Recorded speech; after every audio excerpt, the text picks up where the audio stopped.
Jocks here. Happy Friday morning, everybody. Conrad Van Order, Damian Mitchell here with you for the next hour as we get you set up for what will hopefully be a wonderful Friday for each and every one of you as we have made it almost to yet another weekend here.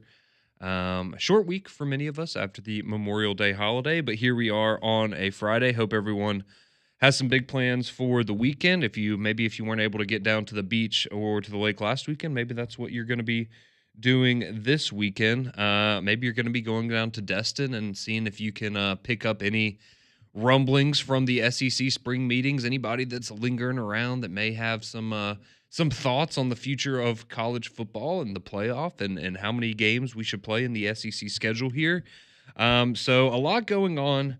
And we just want to get you set up for the weekend and continue to kind of just dive into everything that happened this week down in Destin with the SEC spring meetings. And I would argue maybe maybe not eventful in the sense of things that are happening, but in the sense of the conversations and kind of moving in the right direction in a lot of these conversations.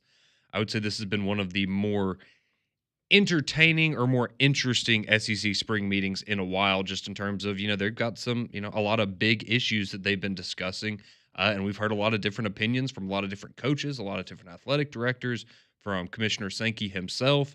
And so it's just kind of fascinating to go through all of that. We had some more of this yesterday. There was this pamphlet that the media was handed out apparently down there in Destin where the SEC did the liberty of, they said, check the tape. They said essentially, so if you want to know why we are upset with the playoff system and the way that the college football playoff has been handled, particularly in terms of strength of schedule and how that has been weighted or really the lack thereof, it being weighted and that hurting the SEC, they made sure to give everybody some data and let them know, hey, this is the toughest conference in the country, and we're going to show you why right now. So we'll talk a little bit about that.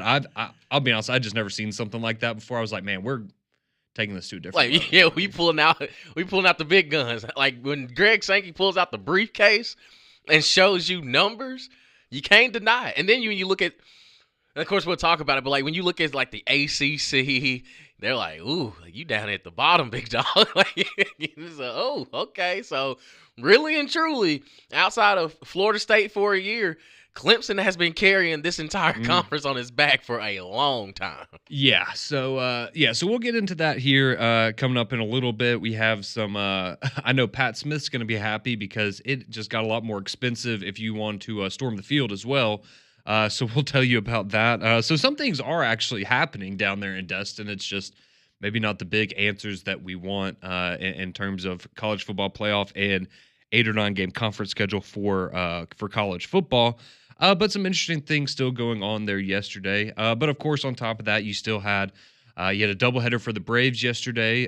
Some very exciting news and some very potentially devastating news all in one there yesterday for the Braves. So we'll tell you what's going on there. You've got the Stallions. They're going to be on the road this weekend, wrapping up the regular season, looking for a little bit of revenge against the Memphis Showboats as well. So a lot of things to get to. And of course, we have our next edition of Mount Rushmore. So we're going to have to figure out what we want to do next week. But for today, we are going to, I think, kind of put a bow on the SEC portion of this. And we are going to do our Mount Rushmore for SEC head football coaches. So that's something that a number of you had asked us to do. And as we went through each program, a lot of people, a lot of y'all threw in coaches into your own Mount Rushmore. But we just stuck with the players for hours. So now we're going to go and take a crack at who we think the 4 greatest football coaches are in the history of the SEC. I think we all know at least one that's going to be on everybody's list, or they should be. And if not, you're just a hater. But other than that, we'll see where that list ends up ultimately going. But you can send those in 205-834-9450. Of course, our boy Lewis already. 5:57 this morning, Lewis. That's what I'm talking about, baby. So if you want to be like Lewis and chime in with your favorite or who you think the greatest SEC college football coaches are, you can certainly do that on the text line. But all right, let's get to what I talked about, alluded to at the beginning of the show, and that was this media docket that was handed out to some of the members of the media down there in Destin covering the spring meetings for the SEC. Ross Dellinger for Yahoo was all over this. Brett McMurphy from the Action Network, he was actually kind enough to post screenshots of this document that was handed out. So according to Brett McMurphy, he posted this on social media yesterday afternoon. It says the SEC provided a 7-page document to media showing the, quote, regular season gauntlet that SEC teams face in league play.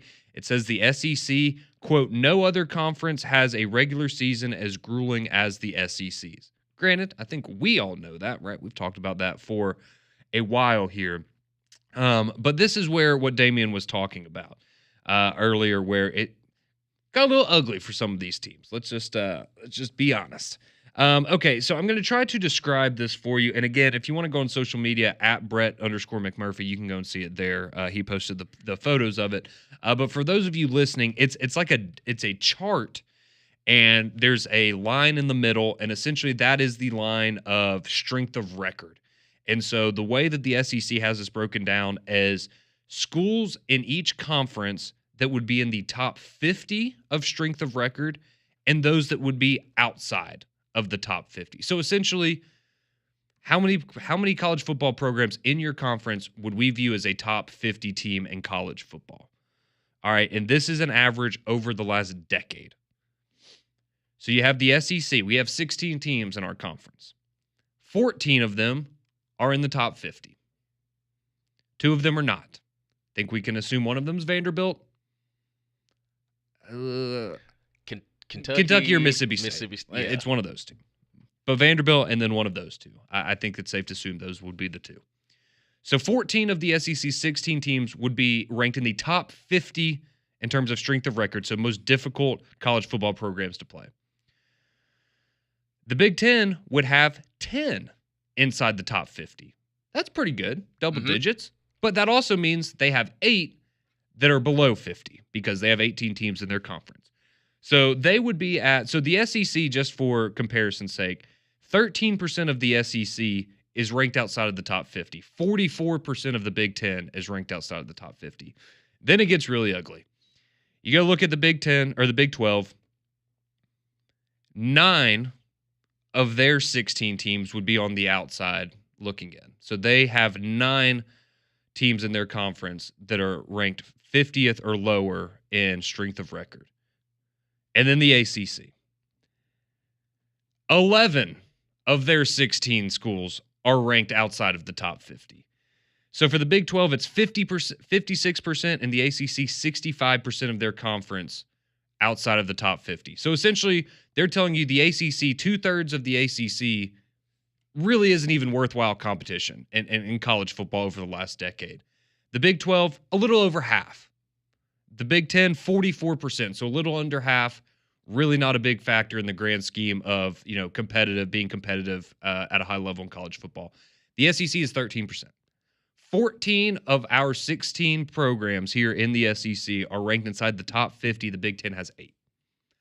So when you hear Greg Sankey saying things like, well, why are we the ones making compromises anymore? Why don't some of these other conferences start making compromises if they're not happy with the way things work? Oh, the Big Ten, they're not okay with a 5-11 playoff model unless the SEC goes to 9 conference games as well. This is why Greg Sankey doesn't want to budge and hasn't budged in a while. I mean, it speaks for itself, Damian. Like, it is what it is. And we know, and again, we all know, right? At the top level with the SEC and the Big Ten, pretty comparable in a lot of ways, right? The Big Ten's won the last 2 national championships. I don't think anyone here is debating that Ohio State or Michigan or, Oregon or any of those teams are not worthy of being in the same conversation as the Alabamas, Georgias, Texases of the world, right? But it's that bottom part of the conference, and that's where people kind of get lost with the SEC. Is the SEC, the middle of the conference is so brutally difficult that's why you have Kentucky beating Ole Miss and Vanderbilt and Oklahoma beating Alabama and things like that. Whereas in the Big Ten, you just don't see those kinds of upsets as often because they have some really, really bad teams in the Big Ten. Yep. And that's kind of where I've been the past couple of days. It's All right, you look at what the SEC has to go through week to week, and the numbers show exactly what you mean. And when we separate, Greg does a good job, and he talks about the middle of the pack of the SEC.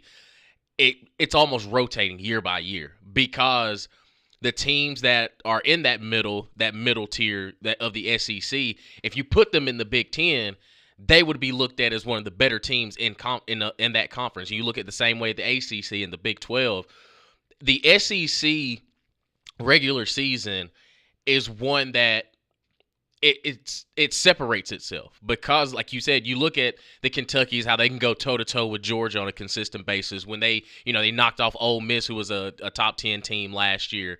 And we've seen years where, I mean, throw the Iron Bowl in there when there have been Auburn teams that come in 6-5, 7-6, whatever, and they knock off an Alabama that's ranked in the top 5. Like when we look at the middle pack of the SEC, and even sometimes at the bottom, these teams are competitive. Like you look at their records, you see when Oklahoma comes in and they go 6-7 their first year, but yet they have wins over, Alabama and Auburn and things like that. It's on a consistent basis, and Greg Sankey has done it. Like Greg Sankey, when we discuss him, he doesn't have to look out for the entire landscape of college football. He has to look out for the SEC, and when he has numbers like this of trying to explain to people, no, we have the best conference. There's no ands, ifs, or buts about it. When they go week to week, of course everybody would love a 9-game conference schedule, but really and truly the 8 is showing you that it doesn't even matter what the record is. It doesn't really matter.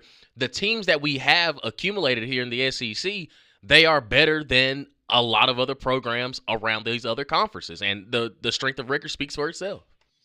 Yeah, and I just go and I mean, okay, let's look at quickly just what you had in the SEC last year, right? And you go and look at the bottom part of the conference. All right, Mississippi State, they had a bad year. Not a whole lot to talk about there. But Kentucky beat Ole Miss, almost beat Georgia. Auburn beat Texas A&M. Oklahoma beat Alabama. Vanderbilt beat Alabama. Arkansas beat Tennessee. Florida beat Ole Miss. Like, again, these are the teams that we're looking at as, those were the bad teams in the conference last year. And every single one of them, except for Mississippi State, had a marquee win over a team that was in college football playoff consideration, or in Auburn's sake, a Texas A&M team that we thought was going to be playing in Atlanta. And so it just goes to show you that middle part of the conference, like we were talking about, like Damien's talking about there, that is where, a lot of the lifeblood is of the SEC. And you go and you look at the Big Ten, and like Purdue didn't do anything last year. Maryland didn't do anything. Northwestern didn't upset anybody. Wisconsin didn't upset anybody. Now, maybe that's because Alabama, took out their quarterback's knees in the first game of the season, or, the third game of the season. But it is so incomparable when you look at the bottom half or the middle, whatever part you want to call it, of the SEC versus the Big Ten and all these other conferences. It is truly incomparable, right? Like I'll give it to you. Every year in the SEC, there might be 2 programs, like we saw in the data, that kind of stink it up. Fair. But in all these other conferences, I mean, you have 7, 8, 9, 10 teams that are stinking it up. And it dilutes the overall product of the conference. And I understand people are tired of the SEC bias and people are so ready for the SEC to go away. But it's not going anywhere. And we all realize this for what it is. And you can call us SEC homers. Well, we are SEC homers because we do a radio show in Birmingham, Alabama. And we also recognize that we have the best product in college football. So that's just a little bit of what was going on there at spring meetings yesterday. Just kind of interesting how they had they just had this ready for the media and saying, hey, all right, we've been getting some backlash this week. Some people are taking shots at the SEC. This is why we feel the way that we do, and do with that what you will. So the other thing that was interesting that came out of Destin yesterday, real quick, was about storming the field. I know I mentioned that at the top of the show, but they have now changed the ruling. So it used to be escalating. So it would start at 100,000, then it would go up to 250, I believe. And so for each subsequent offense, it would be raised the amount of money that you would be fined, and then it would stop at 500,000. That was the cap. That's not happening anymore. Straight up $500,000. We're going to the max. If you storm the field anymore, you're going to have to pay $500,000. So It's crazy to think that this probably affects Vanderbilt more than anybody else, at least based on the last 12 months. But that's, I know, a change that'll make a lot of people happy, and maybe we will see a little bit less of it now because we still got it last year. So maybe this will fix it, but we'll Hey, see. let's not forget there's a team here in the state of Alabama that's stormed the field as well after beating Texas A&M. Yep, that's true. It's gonna be $500,000 this year, Auburn. just be let's be smart, guys. Yes. Let's be smart. Absolutely. So that's what was going on down there in Destin. But yeah, if you have any thoughts, any questions, whatever concerns about the college football playoff, the future of that, what that's going to look like. Hey, maybe if you think the SEC is being a bunch of big babies, let us know. 205-834-9450. Would love to hear from you. You can also send in your SEC head coaches Mount Rushmore, as we will get to those a little bit later in the show. But going to take a quick break, come back on the other side here, tell you what happened yesterday as the Braves had a big doubleheader, chance to gain some ground in the NL East. We'll tell you everything that happened on there and get you ready as the Stallions giddy on up over to Memphis for a little revenge this weekend. You're listening to Morning JOX here on JOX 94.5.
Well, Sunday at 2 o'clock, the Birmingham Stallions will put a cap on their 2025 regular season as they will head up to Memphis, take on the Showboats.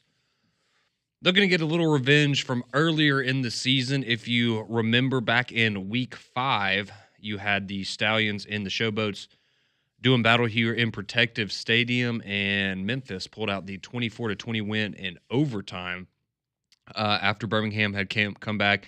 Kind of tied it in dramatic fashion. They're late in regulation. Then it goes to overtime. You're thinking, all right, this is going to set up nicely for the Stallions. There's no way you're actually going to lose to the Showboats because they're terrible. Let's just be honest. And ultimately, the Stallions come up short. At that point in time, they were 3-2 on the season. I think a lot of us, Damian, at that point, probably not super optimistic about how this season was going to turn out for the Stallions. But now things have cleared up a little bit. Still got some things to work on, but obviously playing significantly better football now. And this is a much different Stallions team that we're going to see in Memphis this weekend than we saw the first time these two teams faced off. Yeah, and our quarterback's healthy. We have Jamar Smith, and ever since he's been inserted into the offense has looked better. They've scored a lot more points. The biggest thing for the Stallions, man, defensively, it's at some point the defensive line has to generate some sort of pass rush. They got to find some consistency. And, I mean, I just go back to the Michigan Panther game, and, I mean, it felt like Michigan could do no wrong in the run game. Like, they ran up and down the field on us. But we still came out with a victory, and that's all that matters. But I think for this game against Memphis, everybody's kind of in that mode of, okay, do we rest players? I think for Birmingham, because we've had so much inconsistency, you kind of have to, like, you got to let everything go. You have to just, play like it is a playoff game, essentially. Like, I don't think that you need to take your foot off the pedal because, yeah, this Memphis team, they're not good. They haven't been, but they do have a win against you already. Yep. So I think the revenge factor in that situation, you got to have these guys locked in. And also, the best thing for us is just building momentum up until the Michigan playoff game. And I think what we did last week kind of put ourselves in a good position. Michigan may have been without Bryce Perkins. It shouldn't matter. It doesn't matter. And I think that for Birmingham, going up there to Memphis, handling your business, and treat it like a playoff game. I think Skip Holtz, you don't have to – I think he has such a read on the team that he doesn't necessarily have to go out there and give them a rah-rah. It's – no, you know exactly what's at stake once this game is over. So let's treat this one like essentially the first round of the playoffs or something like that. And I think that for Birmingham, they go in there with that mindset. We should handle our business against Memphis this weekend. Yeah, I definitely don't think this is a game you take your foot off the gas. You have the extra motivation because you lost him earlier in the year. But like you said, it's all about building momentum for next weekend when they will host Michigan here at Protective Stadium.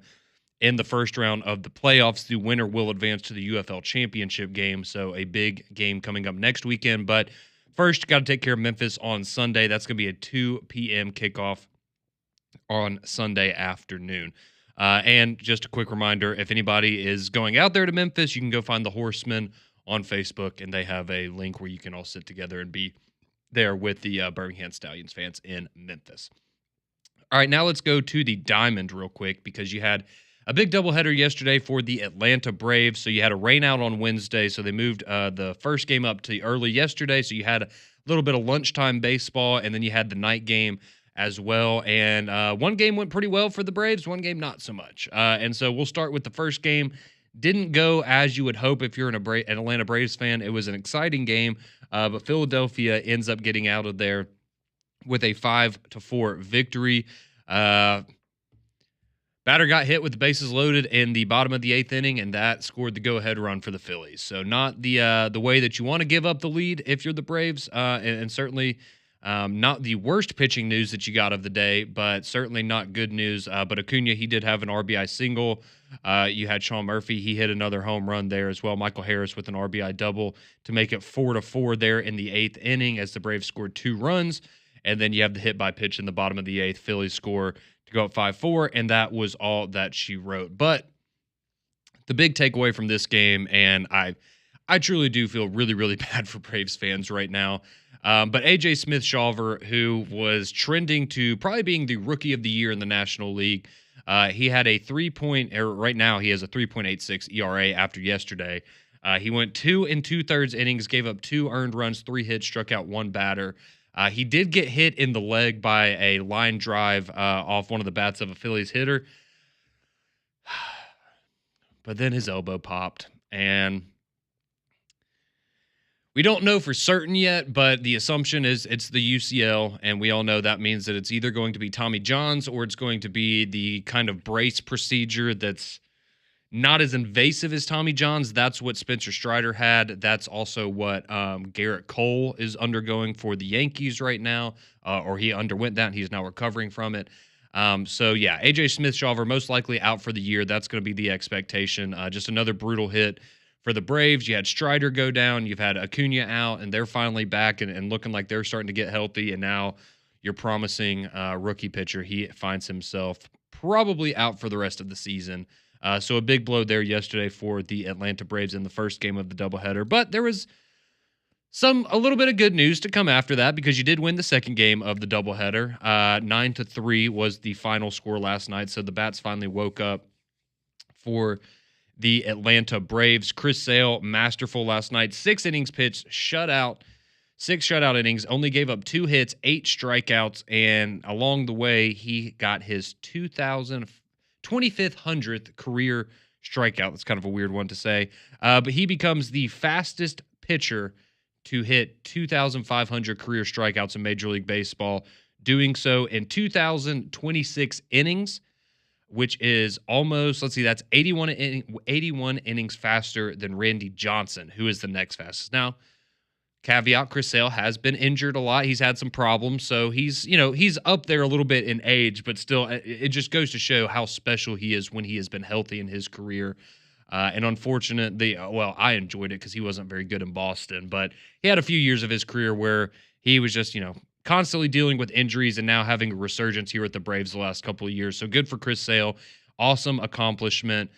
He joins Clayton Kershaw, Justin Verlander, and Max Scherzer as the only other active pitchers to hit that milestone. So a big day there for Chris Sale yesterday, as the Braves pick up a win 9-3 over the Philadelphia Phillies. You had Austin Riley with an RBI double. Albies hit a home run.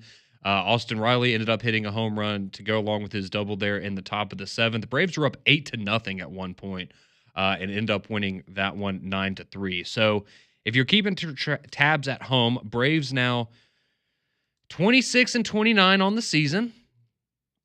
Not quite where you want to be, Damian. Not as good as your Cincinnati Reds at 28-29. Hey, they only wish. Yeah, we're getting there. You're getting there. But Atlanta, they are now 9.5 games back of Philadelphia, 7.5 games back of the New York Mets. But let's look at the wild card, right? It's a long season. Let's be honest. You're fighting for a wild card spot at this point. Right now, Braves 5.5 games back of a wild card spot. See, it's reasonable. That you can stomach. 9.5, that's a little scary. 5.5, it's reasonable. We can play with that. So Atlanta 26-29 on the season, 5.5 games back in the wild card, 9.5 back in the National League East, and now you get to play a familiar opponent because you played them not very long ago. But the Boston Red Sox are next on the docket for the Atlanta Braves, and that game will be tonight. A 6:15 first pitch there at home against Boston. You'll be able to hear that on the JOX family of networks. It also looks like that will be on Apple TV. And it looks like you're going to have a doubleheader on Apple TV tonight because I know the Yankees and Dodgers play. That's going to be a big series this weekend. Then you'll have Atlanta and the Red Sox before that. So that's what's going on with the Atlanta Braves. Some bad news yesterday with A.J. Smith-Shawver, but Chris Sale hitting his 2500th career strikeout, joining some rarefied air there yesterday for the Atlanta Braves. So that kind of gets you up to date on everything you may have missed from yesterday. So now we move forward with our Mount Rushmore for SEC head football coaches. So this is one we've been waiting to do for some time now. We already have some suggestions. Maybe we should do mascots on Monday. Maybe that's something we could do, Damon. We could do our favorite SEC mascots. We'll see. We'll ponder that one a little bit, but we're going to take a break, come back.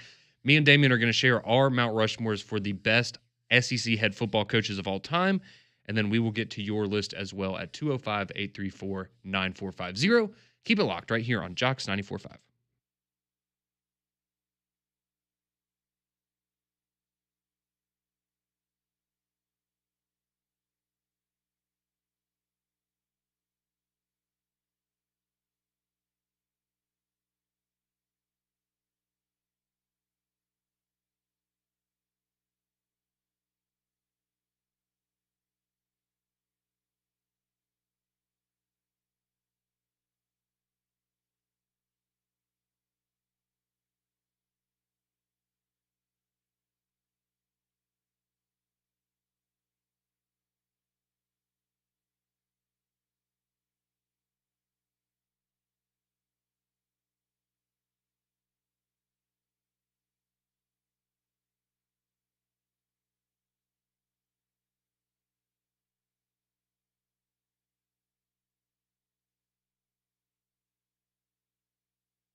6:35. Welcome back in. Morning JOX here on JOX 94.5.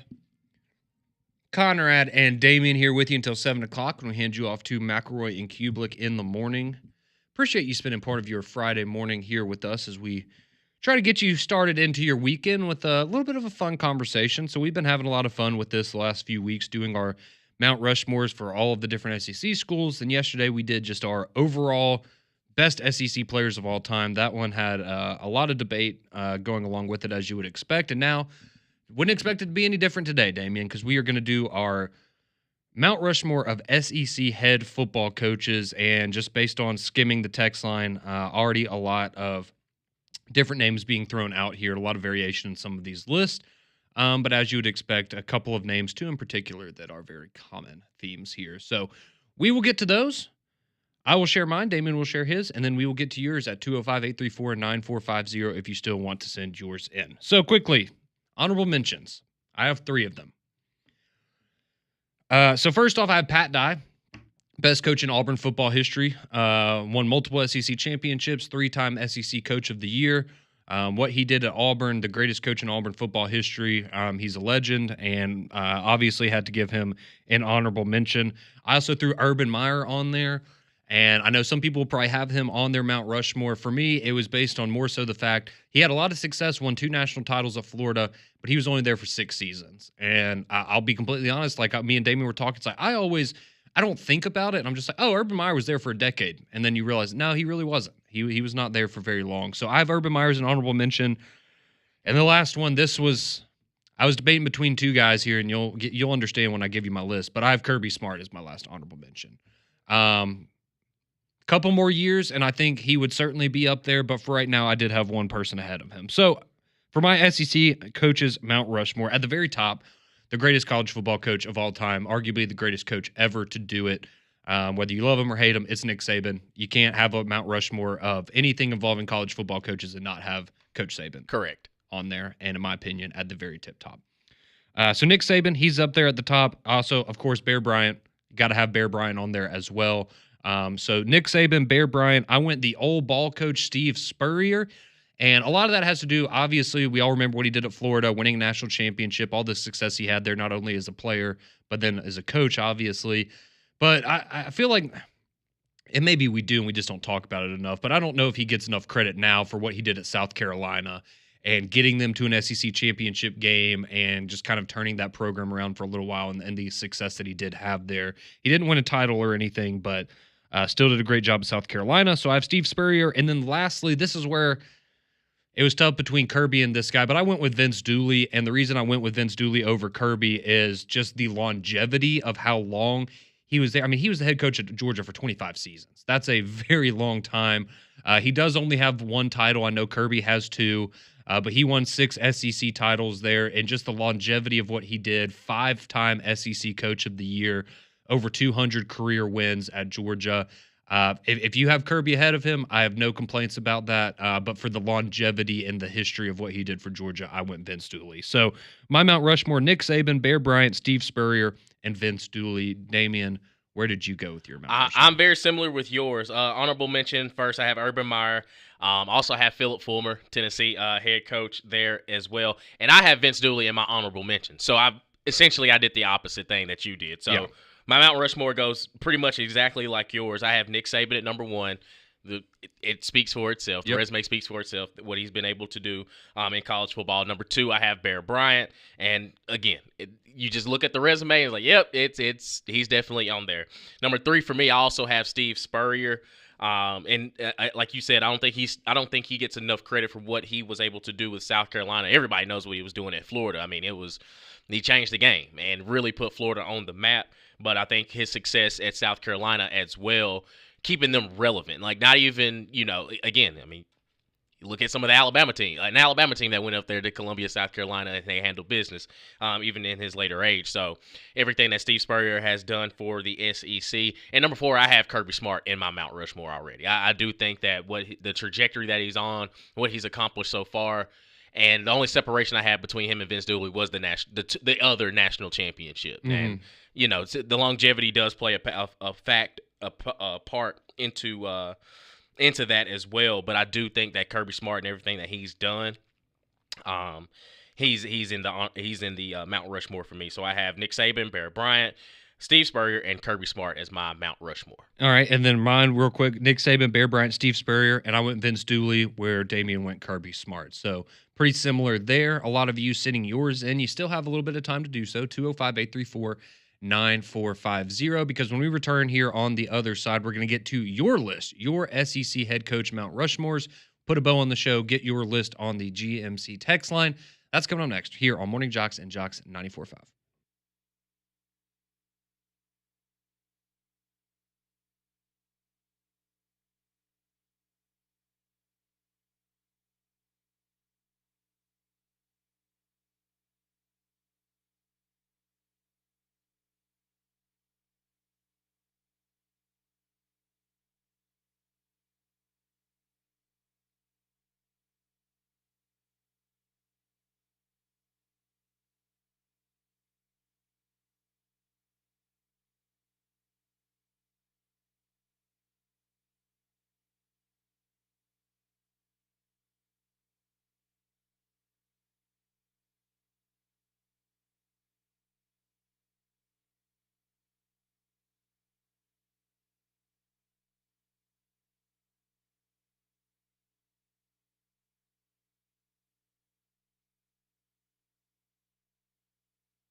646 here on Morning JOX, JOX 94.5. Damian Mitchell, Conrad Van Order, here with you for a few more moments as we continue to get your reaction to the SEC coaches Mount Rushmore. 205-834-9450. You continue with those text messages as well. Let me tell you about our friends at Blue Chew. It's an online service that delivers the same active ingredients as Viagra, Cialis, Levitra, and Staxin in chewable form and at a fraction of the cost. Blue Chew's tablets are performance enhancement for the bedroom and can help men gain extra confidence when it's time to perform. Like I said, it's an online prescription service, so you don't have to worry about going to the doctor's office, no awkward conversations, and no waiting in line at the pharmacy because it ships right to your door in discreet packaging. Let Blue Chew's licensed medical providers work with you to find the right ingredient and strength for your prescription. I can still hook you up for the free, y'all. Go to bluechew.com and get your first month free when you use our promo code JOX. That's JOX at checkout. The only thing you have to pay for is $5 shipping. Go to bluechew.com, promo code JOX to receive your first month free. And like I tell you, just chew it and do it. Alrighty, well, y'all have been chiming in all morning long on the Courtesy GMC text line with your SEC coaches Mount Rushmores, and so that is where we go now to get your thoughts on who you think the greatest coaches are in the history of the Southeastern Conference. And our buddy Lewis, who chimes in first each and every morning, he goes, so he has his based on coaches he saw with his own eyes. So he goes Nick Saban, Steve Spurrier, Lou Holtz, and Kirby Smart. Honorable mentions for him. He goes Bear Bryant. He says, I did see him, but I'm too young to remember going to the actual game. He also throws Pat Dye in there in the same category. And then he also adds the coach that I love the most, though, and I think we can all agree, Mike Leach. Yes, sir. And if you missed the news yesterday, very cool gesture, the College Football Hall of Fame. They lowered the so you have to have a 60% winning percentage or higher to be eligible as a head coach for the Hall of Fame. They lowered that total to 59.5% because that makes Mike Leach eligible. So he will now be in the Hall of Fame in 2027, I believe is when that will happen. But very cool gesture there yesterday for yes, indeed, the old Pirate. Let's see. Somebody chiming in. Hey, how about we do mascots? Okay, well, if y'all want to do mascots, maybe we'll do that. Someone else chimes in. He goes his Mount Rushmore, Bear Bryant, Nick Saban, Steve Spurrier, and Kirby. All right. Can't hate that. Let's see. David and Pelham goes, he goes Suge Jordan, Pat Dye, Terry Bowden, Tommy Tuberville, Gene Chizik, Gus Malzahn, Brian Harsin, and Hugh Freeze. I see where he's going. Man, you really want some of the, you want Brian Harsin on there? Yeah, of course. He took Alabama to 4 overtimes. But he lost. Yes, he did. All right, Mike chimes in with his list. He goes Saban, Bear Bryant, Philip Fulmer, Steve Spurrier. Honorable mention for him goes to Urban Meyer. If we were doing a least likable coach, Urban Meyer would get my award. What did Urban Meyer do to you, Conrad? Don't like him. You like him? I ain't got a problem with him. I respect what he did as a football coach, but... Oh, yeah.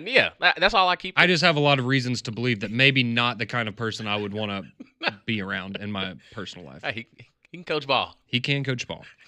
Mike from Hayden, he chimes in. He goes Nick Saban, Vince Dooley, Steve Spurrier, Paul Bear Bryant. Same list that I had there, Mike. Very good. Let's see. Someone else goes Nick Saban, Bear Bryant, Wallace Wade, and Kirby Smart. Okay, throwback. Wallace Wade, that's a good one. Let's see. Thomas, he goes Nick Saban, Steve Spurrier, Kirby Smart, Philip Fulmer. And then he goes honorable mentions from before my time, Bear Bryant, Vince Dooley, and John Vaught. Okay. Very good. Gavin, he's going Bear Bryant, Nick Saban, Kirby Smart, and the old ball coach, Mr. Steve Spurrier. Very good list there. Gavin, Jamari from Talladega, he's going Nick Saban, Bear Bryant, Kirby Smart, and Steve Spurrier. Okay. A lot of people having Kirby's up in there. I'm not surprised by that. But a lot of people showing a lot of love to Kirby here. All right, Eric in Adamsville, he's going Nick Saban, Bear Bryant, Darrell Royal, and Bud Wilkinson. So Darrell Royal, and yes, okay, I'll be honest. I did not consider Texas and Oklahoma coaches because they did this in the Big 12, so it's a little unfair to them. Yeah. But if we were to open it up, the Darrell Royals of the world, the Barry Switzers of the world, absolutely belong in that conversation. Darrell Royal won 3 titles at Texas in his day there. So that's where he goes. His honorable mention, Steve Spurrier, Kirby, Urban Meyer, and Lou Holtz. Cliff, he chimes in. He's going Nick Saban, Bear Bryant, Steve Spurrier, and Suge Jordan. Honorable mentions for him, Pat Dye, Vince Dooley, and Coach Stallings. Okay. First, shout out for Coach Stallings. Won the 92 title there for Alabama. Fanboy, he chimes in. He goes Nick Saban, Kirby Smart, Steve Spurrier, and Urban Meyer. And he says, just beating Nick Saban doesn't qualify you for a Mount Rushmore. You have to also win a national championship. Okay. Okay. What, are you right? Were you like debating between Gus Malzahn being on your list or Hugh Freeze or something? Or maybe it was Jimbo. Maybe that's Maybe who it that's was. who it He was. like, He was man, I on the really want fence. to put Jimbo. Man, I hope somebody. Kevin Sumlin. I hope some. He was fighting it. He was trying to decipher which one. Oh, I will die if somebody has Jimbo on their list. Which, to each their own. But that would certainly be interesting. We have somebody texting in from North Carolina. They're going Nick Saban, Bear Bryant, Steve Spurrier, and Urban Meyer. Honorable mention, and there's somebody else that's mentioned this that we'll get to as well, but he goes honorable mention for him, Les Miles. Say what you want, but he won a title and played for another one. True. Didn't cross the 50-yard line in one of them. Conrad, we don't bring that up. Why not? We're not discussing that. That was one time. That was one game. Didn't cross the 50. That was one game, Conrad. Man, that was an awesome It was game. still in the national championship. That was such a great game. Anyways, moving forward. Drake, he chimes in, our resident Florida Gators fan. He goes Steve Spurrier, Urban Meyer, Nick Saban, and Eddie Robinson. Okay. Eddie, Appreciate he the didn't list coach in there. the SEC. Let's see if he made a...